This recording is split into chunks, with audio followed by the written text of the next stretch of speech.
जब ताकत ने धोखा दे दिया तो फिर क्या हुआ? देखे इस कहानी में कि कर्म कैसे झुकाता है अहंकार को।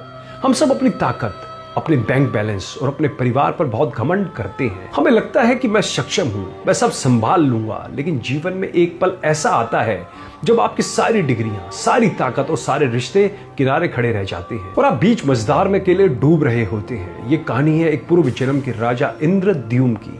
वे विष्णु भक्त थे, लेकिन उन्हें अपनी भक्ति और पद का सूक्ष्म अहंकार था।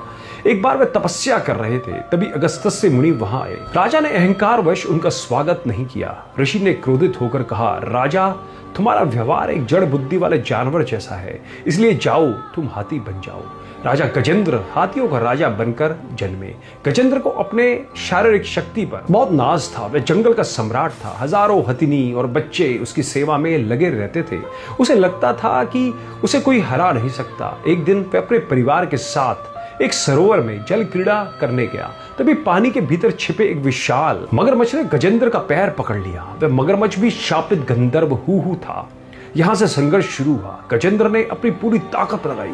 उसने सोचा, मैं इतना विशाल हूं, इस कीड़े को मसल दूंगा। लेकिन पानी के अंदर मगरमच्छ की शक्ति ज्यादा थी। यह लड़ाई 1 घंटे या 1 दिन नहीं, बल्कि प्रतीकात्मक रूप से कई वर्षों तक चली। धीरे धीरे गजेंद्र की शक्ति क्षीण होने लगी।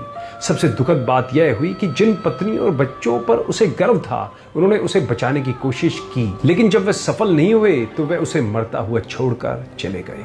गजेंद्र अकेला रह गया। उसका शरीर डूब रहा था, लेकिन उससे भी ज्यादा उसका अहंकार डूब रहा था। उसे एहसास हुआ कि मेरी शक्ति, मेरा परिवार, मेरा धन सब झूठ है। मैं निर्बल हूं। जब पानी उसकी सूंड तक आ गया, तब गजेंद्र ने अपनी ताकत लगाना बंद कर दिया। उसने सरोवर से एक कमल का फूल तोड़ा और आकाश की ओर उठाया। अब उसने बचने के लिए नहीं, बल्कि समर्पण के लिए पुकारा। उसने यह नहीं कहा कि मेरी जान बचाओ। उसने कहा, हे नारायण, मैं आपकी शरण में हूं। यह जीवन आपका है।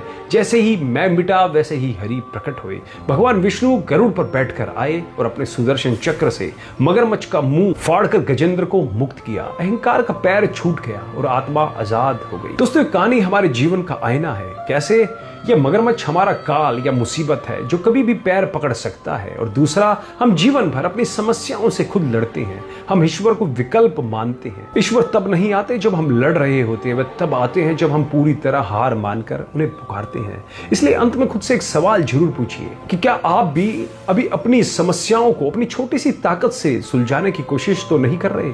लड़ना छोड़िए, समर्पित होइए। जिस दिन आप हाथ खड़े कर देंगे, उस दिन ईश्वर हाथ थाम लेगा।